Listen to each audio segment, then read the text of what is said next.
जय श्री कृष्णा। आप सभी को जन्माष्टमी की ढेरों शुभकामनाएं। प्रिय भक्तों, आज के इस वीडियो में हम बात करेंगे कि जन्माष्टमी 2025 में किस दिन है, व्रत किस दिन किया जाएगा, व्रत करने के लिए कौन सा दिन उत्तम है। साथ ही आपको बताएंगे कि केवल एक ही दिन उत्तम है, 15 या 16, 15 को भी 16 को भी जो किया जा रहा है ना, व्रत केवल एक ही दिन उत्तम है। तो वीडियो को ध्यान से देखिएगा। और जो जानकारी मैं देने जा रहा हूँ वो शास्त्रों के ऊपर आधारित है, जो शास्त्रों में लिखा है वही मैं आपको बताने जा रहा हूँ। व्रत अगर दोनों दिन करते हैं या गलत दिन का चुनाव करते हैं तो वह पाप के भागी बनेंगे, क्योंकि जन्माष्टमी का व्रत किस दिन किया जाना चाहिए इसका एक नियम निर्धारित है। और इस बार बड़ी हैरानी की बात यह है कि अष्टमी तिथि और रोहिणी नक्षत्र दोनों एक साथ हैं ही नहीं। तो इस अवस्था में ये ध्यान देना और आवश्यक हो जाता है कि आपको व्रत किस दिन करना चाहिए। कहीं ऐसा ना हो कि किसी गलत निर्णय के कारण आपका व्रत न केवल व्यर्थ चला जाए वरन आपको हानि भी हो जाए। इसीलिए सही दिन का चुनाव आपको करना चाहिए।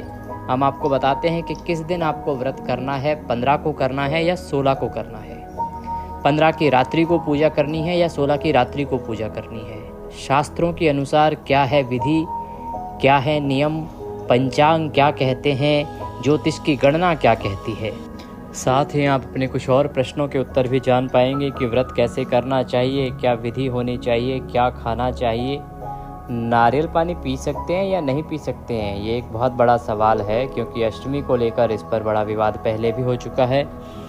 यदि व्रत बीच में छूट जाए तो क्या कर सकते हैं, और यदि आपके पास सुख सुविधाएं ना हो, भगवान को कुछ अर्पित करने के लिए ना हो, तो क्या व्रत करें या नहीं करें। और जो गर्भवती माताएं बहनें हैं, यदि कोई भी व्यक्ति व्रत करने में असमर्थ है तो वो क्या करे, भगवान कृष्ण का जन्मदिन मनाएं कि नहीं, भगवान कृष्ण का जन्म कराएं कि नहीं। ऐसे अनेकों सवाल हैं, उनके प्रश्नों के उत्तर भी आपको इस वीडियो के माध्यम से प्राप्त होंगे। आइए प्रिय दर्शकों, जानकारी आरंभ करते हैं। आपसे निवेदन है कि वीडियो यदि थोड़ा सा भी उपयोगी लगे तो कृपया एक बार लाइक अवश्य कर दीजिएगा। अपने व्रत की सफलता के लिए और भगवान श्री कृष्ण का आशीर्वाद प्राप्त करने के लिए कमेंट बॉक्स में अवश्य लिखिएगा जय श्री कृष्ण। भगवान वासुदेव अवश्य आप पर कृपा करेंगे, आपका व्रत सफल होगा। आप देख रहे हैं देवभूमि ज्योतिष संस्थान का प्रतिष्ठित यूट्यूब चैनल देवभूमि धार्मिक। हम यहाँ केवल और केवल शास्त्रों पर आधारित, पुराणों पर आधारित जानकारी ही देते हैं। जो शास्त्र कहते हैं, पुराण कहते हैं, कौन सा व्रत कब है, किस विधि से करना है, क्या नियम है, वही आपको हम बताते हैं। तो यदि आप शास्त्र अनुसार सही जानकारी प्राप्त करते रहना चाहते हैं तो कृपया चैनल को अभी सब्सक्राइब कीजिए और बेल आइकन को प्रेस कीजिए। जब आप सब्सक्राइब का बटन दबाएंगे तो वहाँ एक घंटी का निशान भी बना हुआ दिखाई देगा, जिसे बेल आइकन कहते हैं। उसे अवश्य दबाइएगा, तभी आपको हमारे सारे वीडियो प्राप्त होंगे, अन्यथा आपसे जानकारी छूट जाएगी। तो सब्सक्राइब करें और बेल आइकन को प्रेस करें। कोई भी सवाल जो आपने देखा हो, कुछ भी वायरल आपने देखा हो, अगर आप उसकी कंफर्मेशन चाहते हैं कि वह सही है या गलत, तो वह भी हमारे यहाँ कमेंट बॉक्स में लिख के यदि आप अपनी रिक्वेस्ट देते हैं तो हम उसका पूरा एनालिटिक डाटा निकालते हैं, पूरी रिपोर्ट रिसर्च बनाते हैं और फिर आपको बताते हैं कि जो उस वीडियो में कही गई बातें हैं वो सही हैं या गलत। आइए जानकारी आरंभ करते हैं। बात करते हैं श्री कृष्ण जन्माष्टमी 2025 की। प्रिय दर्शकों, जन्माष्टमी का यह पर्व क्या आप जानते हैं कि 20,000 एकादशियों से भी अधिक फलदायी है। जी हाँ, शास्त्र कहते हैं, ब्रह्म वैवर्त पुराण में वर्णन आता है कि जो मनुष्य जन्माष्टमी का, श्री कृष्ण जन्माष्टमी का व्रत करता है उसे 20 करोड़ एकादशियों का पुण्य फल प्राप्त हो जाता है। अर्थात जब आप एक जन्माष्टमी, श्री कृष्ण जन्माष्टमी का व्रत विधि विधान से पूर्ण करते हैं तो आपको जो पुण्य फल मिलता है वो इतना होता है जितना कि 20 करोड़ एकादशियों को करने से प्राप्त होता है। इतनी अद्भुत है इसकी महिमा। और यदि आप रात्रि जागरण कर लेते हैं, व्रत के साथ रात्रि जागरण कर लेते हैं, तो उसकी तो तुलना ही नहीं की जा सकती। प्रिय दर्शकों, इतना अधिक पुण्य फलदायी है ये श्री कृष्ण जन्माष्टमी व्रत। इसीलिए इस व्रत को अवश्य ही करना चाहिए। यदि आपका शरीर साथ देता है तो प्रत्येक मनुष्य को करना चाहिए, बालक से लेकर वृद्ध तक। ये ध्यान रखिएगा। लेकिन कि आपका शरीर जो है आपका साथ दे तभी इसे करिएगा, ऐसा ना हो कि आपको किसी प्रकार की शारीरिक हानि हो जाए। अब क्योंकि हमने ये बताया है आपको कि आपको ये व्रत क्या पुण्य देता है, तो बताएं कि जो व्यक्ति इस व्रत को नहीं करता है उसके लिए पाप भी कहा गया है, वह घोर नरक को प्राप्त करता है। शास्त्र कहते हैं कि रौरव नरक में उसे रखा जाता है, और ये कोई और नहीं भगवान नारायण स्वयं नारद जी को कहते हैं इस व्रतांत के विषय में बताते हुए। अब जब आप ये सुनेंगे कि अगर व्रत नहीं करते हैं तो घोर नरक प्राप्त होता है, तो आपके मन में बड़ा ग्लानि उत्पन्न हो जाएगी। ऐसे बहुत से हमारे बुजुर्ग माता पिता तुल्य जीव हो सकते हैं जो ये सुन के बड़े दुखी हों, किसी कारण से जो व्रत नहीं कर पा रहे हैं, चाहे वो वृद्धावस्था के कारण, गर्भवती होने के कारण या किसी बीमारी के कारण। तो आपको बताएं कि शास्त्र कहते हैं कि यदि आप व्रत नहीं करते हैं किसी शारीरिक परेशानी के कारण, तो उस अवस्था में एक उपाय है जो आपको करना चाहिए। किसी एक ब्राह्मण को एक वक्त का भोजन कराना चाहिए और उसे दान दक्षिणा आदि दे के विदा करना चाहिए। अब क्योंकि ये जन्माष्टमी का दिन है, और यदि कोई भी वेद पाठी ब्राह्मण होगा तो उसे ये ज्ञान होगा कि व्रत करना बड़ा अनिवार्य है, तो जन्माष्टमी के दिन तो कोई ब्राह्मण भोजन करेगा नहीं। तो उस अवस्था में आप उस ब्राह्मण को आज के दिन 2 वक्त के भोजन की धनराशि दान दीजिए, जितने में उसका 2 वक्त का भोजन हो सके उतनी धनराशि दान दीजिए, तो आप इस दोष से बच जाएंगे। ये शास्त्रीय उपाय, शास्त्रों में कहा गया है कि यदि मनुष्य इस पाप से बचना चाहता है जो इस व्रत को ना करने से लगता है, तो उसे ये उपाय करना चाहिए। ये ध्यान रखिएगा, ये उपाय केवल उन्हीं के लिए कारगर है जो किसी परेशानी के कारण इस व्रत को नहीं कर पा रहे हैं। ऐसा नहीं कि आप अच्छे खासे हैं और फिर भी आप व्रत नहीं कर रहे हैं तो ऐसे उपाय से नहीं बचते। प्रिय दर्शकों, 4 रात्रियां हैं जिनमें प्रमुख रूप से व्रत किए जाते हैं। इन 4 रात्रियों के बारे में शास्त्र में वर्णन है। ये 4 रात्रियां हैं कृष्ण जन्माष्टमी, जिसे मोह रात्रि के नाम से कहा जाता है। काल रात्रि जो है नरक चतुर्दशी को कहा जाता है, जो दिवाली से पहले आती है, दिवाली पर आती है।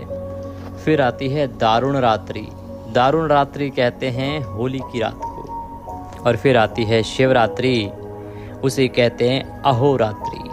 तो अहोरात्रि जो है ये महाशिवरात्रि का दिन होता है। ये जो जन्माष्टमी है ये मोह रात्रि है। ये रात्रि मंत्र सिद्धि की रात्रि भी है। इस दिन मंत्र सिद्धि प्रमुख रूप से बहुत कारगर है। ये रात्रि जप तप पूजा पाठ दान आदि करने की रात्रि है। इस दिन जितना भगवान का कीर्तन करेंगे, जितना भगवान का पूजन करेंगे, जप करेंगे, उतना कल्याण कहा गया है। इसीलिए ये जन्माष्टमी जो है विशेष फलदायी है। जैसा कि हमने आपको आरंभ में बताया, ये एक व्रत आपको 20 करोड़ एकादशियों का फल देता है। परंतु ये व्रत जो है वो साधारण तरीके से नहीं होता। ध्यान रखिएगा, ये व्रत एकदम कठिन तरीके से होता है। नियमों का पालन बड़ा आवश्यक है। तो अब जान लेते हैं संक्षेप में कि ये व्रत कैसे करना चाहिए, क्या नियम कहे गए हैं शास्त्रों में। प्रिय दर्शकों, इस व्रत वाले दिन मनुष्य को सूर्य उदय से पहले उठना चाहिए। उठ के स्नान आदि से निवृत्त होके स्वच्छ वस्त्र धारण करना चाहिए। स्वच्छ वस्त्र धारण करके और भगवान श्री कृष्ण का ध्यान करते हुए मन ही मन व्रत संकल्प करना चाहिए। मन ही मन व्रत संकल्प में आप साधारण विधि से भी संकल्प कर सकते हैं कि हे प्रभु, हे भगवान कृष्ण, आज आपके इस जन्मोत्सव श्री कृष्ण जन्माष्टमी का व्रत व पूजन करने का मैं संकल्प करता हूँ या करती हूँ। इसको मैं सफलतापूर्वक कर पाऊँ, इतनी शक्ति दीजिए और इसे स्वीकार कीजिए। मन ही मन संकल्प करके भगवान कृष्ण को प्रणाम कीजिए। पूजा विधि के लिए मैं आपको अलग से वीडियो बना रहा हूँ, क्योंकि पूजा विधि थोड़ी सी बड़ी होती है। मैं आराम से विस्तार से समझाना चाहता हूँ। आज ही आपको उसका भी वीडियो शाम को प्राप्त होगा, तो वो अवश्य देख लीजिएगा। क्योंकि कृष्ण जन्माष्टमी की पूजा विधान से यदि की जाए, विधि से यदि की जाए, तो साक्षात भगवान के दर्शन होते हैं, ये समझिए। भगवान कृष्ण अपने भक्तों पर सदा कृपा करते हैं और जन्माष्टमी के दिन आपको उत्तम फल देते हैं। हम व्रत की विधि की बात कर रहे हैं, तो संकल्प आदि करने के बाद जो आपको व्रत पूजन करना है, विधि विधान से पूजन कीजिए। जन्माष्टमी की कथा है उसका श्रवण कीजिए। नियमों के अनुसार दिन को व्यतीत कीजिए। नियम क्या है? नियमों में प्रमुखता से है ब्रह्मचर्य का पालन करना है, शुद्धता का ध्यान रखना है, किसी के प्रति वैर भाव नहीं रखना है। आहार की बात करते हैं कि क्या खाएं और क्या न खाएं। प्रिय दर्शकों, जन्माष्टमी का व्रत निर्जला रहकर या फलहारी किया जाता है। निर्जला रहकर फलहारी किया जाता है। सब अभिप्राय है कि दिन भर जल नहीं पीते और रात्रि को 12 बजे के बाद जल पी लेते हैं। दूसरा ये होता है कि आप बीच बीच में जल पीते रहते हैं जब भी आपको आवश्यकता होती है, और आप बीच में कुछ फल आदि खा लेते हैं या जूस पी लेते हैं। एक चीज़ का ध्यान रखें, एक बड़ी बात बताएं आपको, नारियल पानी के विषय में कहा गया है। मुझसे भी एक छोटी सी त्रुटि हुई है। मैंने पिछले वीडियो में आपको बोल दिया था कि हाँ नारियल पानी पी सकते हैं, वो एक त्रुटि है, मैं उसके लिए क्षमा प्रार्थी हूँ। शास्त्र कहते हैं, मैंने अभी पुनः, क्योंकि मुझे याद आया कि कहीं तो मैंने पढ़ा था कभी, जब मैं अपने स्टडी डेज़ में था, अध्ययन काल में था, जब मैं शिक्षा ले रहा था इस सभी की, तो उस समय मेरे किसी पुराण में कहीं मेरे सामने यह वृतांत आया था, और मुझे जब ये याद आया तो मैंने पुनः उनको पढ़ के देखा, और मैंने कल ही फिर दोबारा से उसको देखा है कि हाँ ये कृष्ण जन्माष्टमी का ही व्रत है जिस पर नारियल का सेवन नहीं करना चाहिए, नारियल का जल ग्रहण नहीं करना चाहिए। इसीलिए मैं आपसे फिर कहूँ कि जन्माष्टमी के व्रत पर नारियल का जल ग्रहण ना करें। जूस पी सकते हैं, फल खा सकते हैं, फ्रेश जूस पीजिएगा। जो टेट्रा पैक आता है ना, डब्बे में जो पैक आता है, उसमें अनेकों केमिकल होते हैं, उसको व्रत में कभी नहीं पीना चाहिए। तो आप फ्रेश जूस पीजिए। एक चीज़ का ध्यान रखें कि ये व्रत जो है ना कड़क व्रत होता है, तो जो सुबह के समय आप मंजन और टूथपेस्ट करते हैं ना, उसको त्याग दीजिएगा, क्योंकि जो पेस्ट या मंजन आता है उसमें या तो नमक आता है या तो फिर केमिकल आता है, और दोनों ही चीज़ें आपके व्रत को खंडित करती हैं। तो क्या करें? दांतों को स्वच्छ रखने के लिए एक व्रत वाला मंजन आता है, आप उसका प्रयोग कर सकते हैं। आपके पास अगर नहीं है तो आप कमेंट बॉक्स में लिख के पूछ लीजिएगा, मैं आपको बता दूंगा कि कहाँ मिलता है, कौन सा है, किसका आता है। यहाँ भी मैं टैग कर दूंगा, वहाँ से भी आप देख सकते हैं और उसे ऑर्डर करके मंगवा लीजिए। क्योंकि जो व्रत है ना वो तो होते ही रहते हैं जीवन भर, कोई ना कोई व्रत हमारे चलते ही रहते हैं, तो वो काम आएगा। आपके जो व्रत हैं वो खंडित नहीं होंगे, उनका प्रभाव जो है वो क्षीण नहीं होगा। आप दिन को इस प्रकार से व्यतीत कीजिए। रात्रि काल को कीर्तन और जागरण की बड़ी महिमा है। पुराणों में जन्माष्टमी पर यदि आप जागरण करते हैं तो उसका फल कई हजार गुना अधिक कहा गया है। व्रत का जो सामान्य फल है उससे कई हजार गुना अधिक फल है यदि आप जन्माष्टमी के व्रत में रात्रि जागरण करते हैं। तो अब बात आती है कि पंडित जी रात्रि जागरण कब तक करें, क्या समय रहेगा, 12 बजे तक क्या? नहीं, 12 बजे तो बहुत सामान्य है, वो तो भगवान की पूजा के लिए आपको उठना ही है, क्योंकि 12 बजे के बाद तो भगवान श्री कृष्ण की पूजा ही होती है। निशीत काल की जो पूजा होती है वो होती ही 12 बजे के बाद है। आपके शहर में भी जो समय होगा वो आपको नहीं ज्ञात है तो कमेंट बॉक्स में लिख के पूछ लीजिएगा, हम आपको बता देंगे कि आपके शहर में क्या मुहूर्त रहेगा। क्योंकि ये जो मुहूर्त है ना ये प्रत्येक स्टेट में अलग अलग होता है समय, तो इसलिए एक साथ यहाँ बता पाना संभव नहीं है। तो रात्रि जागरण का अभिप्राय है कि अगले दिन सूर्योदय तक आपको रात्रि जागरण करना चाहिए। इससे 1000 गुना अधिक पुण्य है आपके जन्माष्टमी व्रत का। जो पुण्य मिलेगा उसका 1000 गुना अधिक होगा, वो बढ़ जाएगा 1000 गुना यदि आप रात्रि जागरण करते हैं। तो अब बात करते हैं उस क्रीम की, उस बटर की, उस एक प्रकार से रूट की जो इस जन्माष्टमी पर सबसे अधिक फलदायी है। वो समय कौन सा है? यूँ तो जन्माष्टमी का पूरा दिन उत्तम है, व्रत तो पूरा दिन ही किया जाता है, लेकिन पुण्य, जप, तप, पूजा पाठ का फल सर्वोत्तम प्राप्त होता है निशीत काल में। निशीत काल का जो समय है उस समय आप जितना जप करेंगे भगवान के मंत्र का, जितना तप करेंगे उतना ही अधिक फल है। तो उस समय को आप हाथ से न जाने दीजिएगा। अधिकतर लोग उसी समय गलती करते हैं, तो आप उस समय का ध्यान रखिएगा। जो निशीत काल है ना, निशीत काल का ध्यान रखिएगा। निशीत काल में यदि आपने भगवान का पूजन किया तो वह अत्यंत कल्याणकारी है। अब बात आती है कि निशीत काल में हमें करना क्या चाहिए। एक तो भगवान को जन्म कराने की जो प्रक्रिया है अगर आप करते हैं तो कल्याणकारी है, वह तो कर सकते हैं। भगवान का पूजन कर सकते हैं। इसके अतिरिक्त इस समय पर आप यदि आपको गुरु मंत्र मिला है उसका जप करते हैं तो वह बहुत अधिक फलदायी है। ये इसलिए बता रहा हूँ क्योंकि ये जो समय होता है ना, इस समय जो भी पूजा पाठ जब तक आप करेंगे उससे मिलने वाला पुण्य जो है वो अनंत हो जाता है, वो अक्षय होता है। इसीलिए आपको इस समय जितना हो सके भगवान के मंत्र का जप करना है। अगर गुरु मंत्र जपते हैं तो बहुत उत्तम रहेगा। इसके अतिरिक्त एक मंत्र है भगवान श्री कृष्ण का जो इसी दिन के लिए और इसी रात्रि के लिए बना है।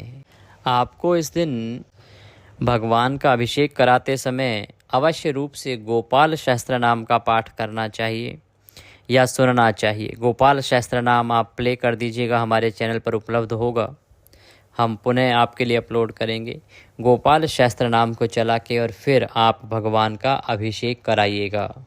पंचामृत से भगवान को जो अभिषेक कराएंगे ना, उस पंचामृत का एक ध्यान रखिएगा। उसका एक नियम है कि कैसे आपको पंचामृत बनाना चाहिए, क्योंकि पंचामृत में जो डाली जाने वाली सामग्रियां हैं ना, उनकी एक क्वांटिटी निर्धारित है, उनकी एक रेशियो बनी हुई है, एक उनका अनुपात बना हुआ है। वो कहते हैं कि जितना दूध उसका आधा दही, दही से आधा घी, घी से आधा शहद और शहद से आधा शक्कर।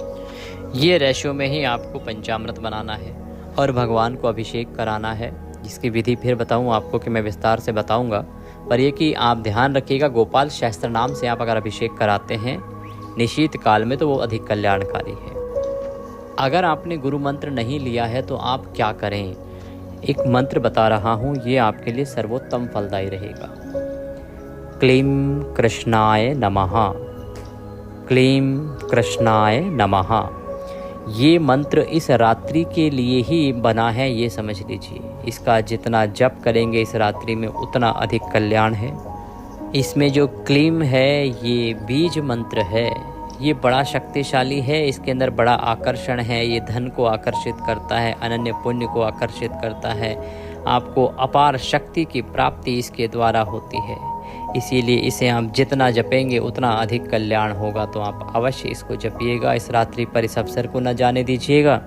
अब बात करते हैं एक बहुत ही विशेष विषय की कि जन्माष्टमी का व्रत पारण आपको कब करना चाहिए, शास्त्र क्या कहते हैं।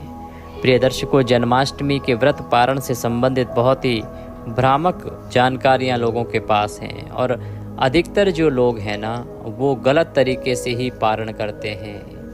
पारण के विषय में सावधानी बहुत आवश्यक है, इसको जानना आवश्यक है, ध्यान दीजिए इसके ऊपर।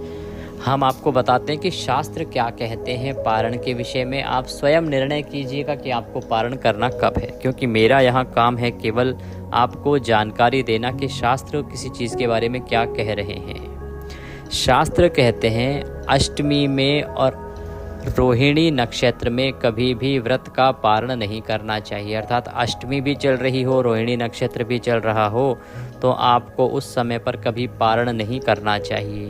तो क्या करें, दोनों में से जब एक समाप्त हो जाए उसके बाद पारण करें। या तो अष्टमी तिथि समाप्त हो जाए या तो रोहिणी नक्षत्र समाप्त हो जाए, उसके बाद ही आपको पारण करना चाहिए। मैं ये शास्त्रीय विधि बता रहा हूँ जो शास्त्रों में लिखा है। सामान्यतः लोग मध्य रात्रि को भगवान कृष्ण का जन्मोत्सव मनाते हैं और उसके बाद अपना व्रत खोल लेते हैं, पारण कर लेते हैं। यह सर्वथा अनुचित है, सर्वथा अनुचित है। फिर बताऊं आपको, ऐसा नहीं करना चाहिए, ये शास्त्र विरुद्ध है, मैं आपको बता दूं। बाकी इससे संबंधित पारण विशेष वीडियो मैं बना रहा हूं जिसमें आपको बताया जाएगा कि जन्माष्टमी पर आपको पारण कब करना चाहिए। उसमें शास्त्रों में कहाँ कहाँ क्या लिखा है वह भी विस्तार से बताऊंगा। संक्षेप में मैंने बता दिया कि रात्रि को 12 बजे के बाद जो पारण कर लेते हैं वो अनुचित है। बाकी सारी विधि में पारण वीडियो में बताऊंगा, क्योंकि अभी मुख्य विषय पर आना बहुत आवश्यक है और जानकारी बहुत बाकी है। मुख्य विषय है हमारा कि हमें व्रत किस दिन करना चाहिए, शास्त्र क्या कहते हैं, वो कौन सा दिन है 15 या 16 में से जिस दिन यदि व्रत किया तो पाप के भागी बनेंगे और दूसरा दिन जो है पुण्य का भागी बनाएगा। तो कौन सा दिन चुने? एक होती है सामान्य अवस्था के कुछ फर्क ही नहीं पड़ेगा, एक होता है पाप का भागी बनना। तो यहाँ पाप के भागी बनेंगे अगर आप एक दिन पर व्रत गलत दिन को चुनाव कर लेंगे तो प्रिय दर्शकों, पहले जानते हैं कि ये अष्टमी तिथि आरंभ कब हो रही है, फिर आपको नियम के अनुसार बताते हैं कि नियम क्या कहते हैं उसको लेके। इस वर्ष 2025 में भाद्रपद मास की कृष्ण पक्ष की अष्टमी, जो कि कृष्ण भगवान का जन्मदिन होता है, वो तिथि आरंभ हो रही है 15 तारीख को रात्रि को 11:49 पर, और ये समाप्त होगी 16 तारीख को रात्रि को 9:34 पर। दूसरी रोहिणी नक्षत्र जाना जाता है। तो रोहिणी नक्षत्र तो इस प्रकार से नदारद ही है, ना तो 15 की रात्रि को है ना 16 की रात्रि को। रोहिणी नक्षत्र आएगा 17 की सुबह 4 बजे के बाद। अब बात आती है व्रत कब करना है, 15 को या 16 को, वो कौन सा दिन है जो सही है और कौन सा दिन है वो गलत है। तो शास्त्र कहते हैं कि वर्जनीया प्रयत्नेन सप्तमी सहिता अष्टमी, अर्थात जिस दिन सप्तमी सहिता अष्टमी हो उसे त्याज्य बताया है, वर्जनीय बताया है, उसको त्याग देना चाहिए। अभिप्राय ये है कि जिस दिन सुबह सप्तमी हो और बाद में अष्टमी आई हो, उस दिन आपको भगवान कृष्ण के जन्माष्टमी का व्रत नहीं करना चाहिए। इसे शास्त्रों में वर्जित कहा गया है। जिस दिन सूर्य का उदय सप्तमी में रहा हो, उस दिन यदि बाद में अष्टमी आ भी रही हो, चाहे रात्रि को 12 बजे अष्टमी ही क्यों ना हो, पर अगर उदय सूर्य का सप्तमी में हुआ है तो उस दिन व्रत नहीं करना चाहिए। यहाँ तक कहा गया कि चाहे उस दिन रोहिणी नक्षत्र ही क्यों ना हो, मान लो रोहिणी नक्षत्र भी विद्यमान हो, रात्रि को 12 बजे अष्टमी भी आ गई हो, लेकिन सप्तमी में अगर सूर्य उदय हुआ है तो ऐसी तिथि पर कभी भी कृष्ण भगवान का व्रत नहीं करना चाहिए। उदयेत अष्टमी किंचिन नवमी शकलायति, अर्थात उदया काल के समय अगर थोड़े से समय के लिए, थोड़ी देर के लिए भी अष्टमी आई हो और उसके बाद नवमी तिथि ही क्यों ना शुरू हो जाए, उस दिन आप व्रत कीजिए। इस दिन को व्रत के योग्य बताया गया है, बहुत ही उत्तम कहा गया है, श्रेष्ठ कहा गया है। उसी दिन आपको अष्टमी का व्रत उपवास करना चाहिए। ये है शास्त्र में लिखा हुआ नियम। अब ये नियम के अनुसार आप स्वयं देख लीजिए किस दिन आपको करना चाहिए, क्योंकि 15 तारीख को तो सप्तमी ही है पूरे दिन, सूर्य उदय तो छोड़िए, रात्रि भर तक सप्तमी है 11:49 तक। 16 को सूर्य उदय अष्टमी में है और रात्रि 9:30 बजे तक अष्टमी है, इसीलिए आपको व्रत करना चाहिए केवल और केवल 16 को। 15 को व्रत करेंगे तो वह गलत होगा, अनुचित होगा, शास्त्रों में इसको विरुद्ध बताया गया है, ये शुभ फलदायी नहीं हो सकता। तो ध्यान दीजिए और सावधान रहिए, लोगों को भी समझाइए, लोगों के साथ वीडियो को शेयर कीजिए, क्योंकि शास्त्रीय जानकारियां लोगों तक पहुंच नहीं पाती हैं और वो लाभ ले नहीं पाते हैं। तो प्रार्थना करूंगा कि अधिक से अधिक लोगों के साथ इस वीडियो को शेयर कीजिए, जिससे कि वो पाप के भागी होने से बचें। और इतनी मेहनत के बाद भी अगर किसी को पुण्य प्राप्त ना हो, पाप प्राप्त हो जाए, उसका क्या लाभ। तो आप उनको बचाइए और सभी के पास ये सही जानकारी का वीडियो आगे भेजिए, जिससे कि सभी सही तिथि पर सही प्रकार से व्रत पूजन कर सकें। साथ ही पारण का वीडियो मैं जल्दी ही अपलोड करूंगा और पूजा विधि का वीडियो भी आपको प्राप्त होगा। चैनल पर जुड़े रहिए और वीडियो को लाइक करना ना भूलिए। हरे कृष्ण।